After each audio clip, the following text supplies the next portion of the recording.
Hi, this is Kirsten Larson with the City of Raleigh Grants Program. Today's presentation is on subrecipient monitoring. Objectives for today are to understand the difference between subrecipients and contractors or vendors, understand the importance of monitoring subrecipients, and understanding how and what to monitor.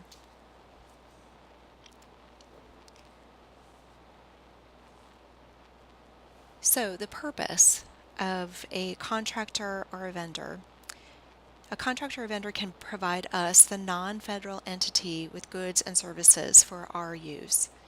Characteristics of a contractor or a vendor are that this person would provide goods and services within normal business operations, provides the same goods and services to many different purchasers, normally in a competitive environment, and it provides goods and services that are ancillary to the operation of the federal program, but they are not subject to the requirements of the federal program as a result of their agreement with us.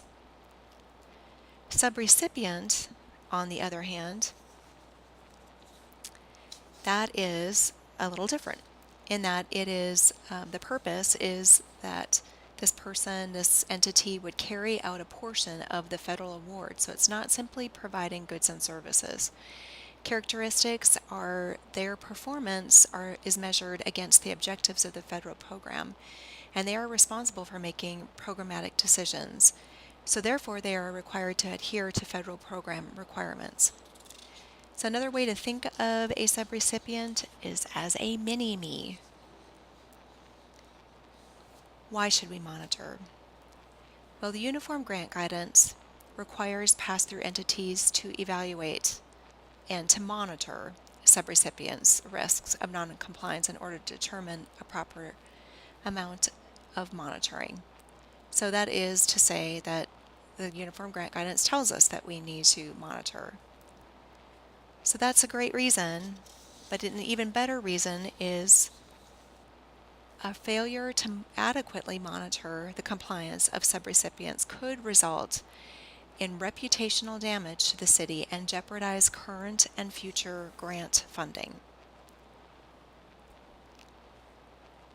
One of the overriding goals of the Uniform Grant Guidance is to reduce waste, fraud, and abuse.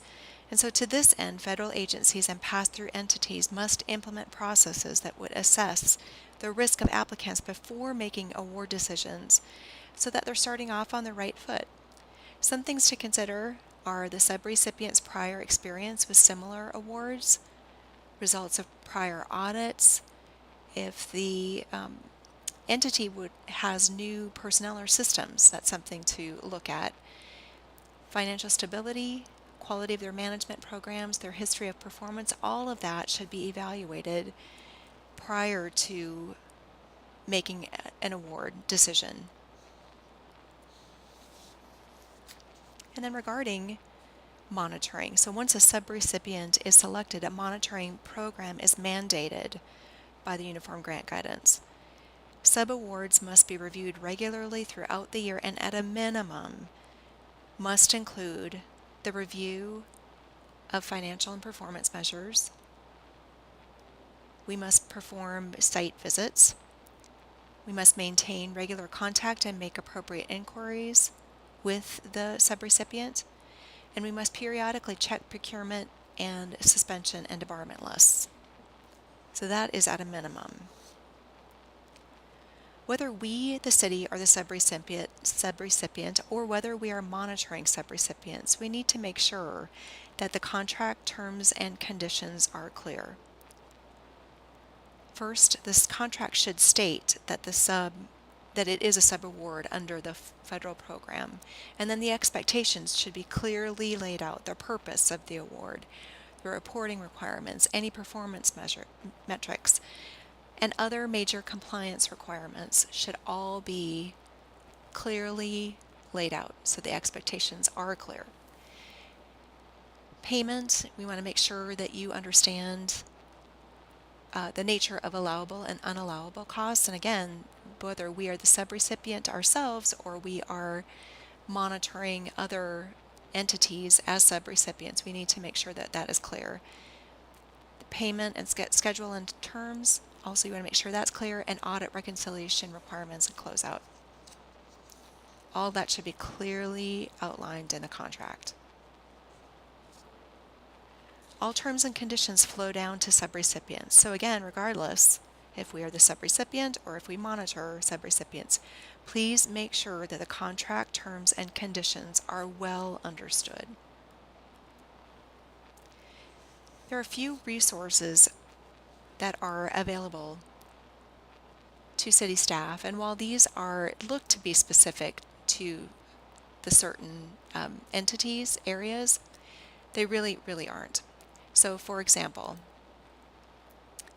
the Office of Justice Programs, they have this checklist to determine subrecipients or contractor classifications.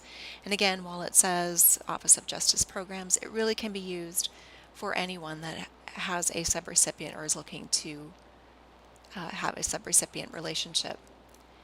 So we have the subrecipient versus contractor checklist that is available to you. We also have a monitoring checklist.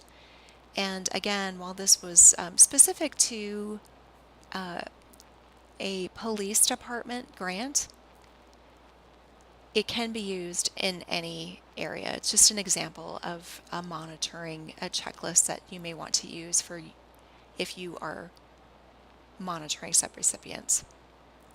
And then the final resource available, and there are many resources online, but the final one that we have linked in this presentation is procedures for subrecipient monitoring that the Office of the Sheriff had for the City of Raleigh.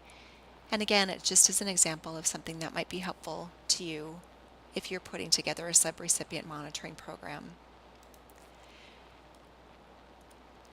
Contact information for myself and Monica Warner is included here. Please do not hesitate to call us if you have any questions about subrecipient monitoring. Thank you.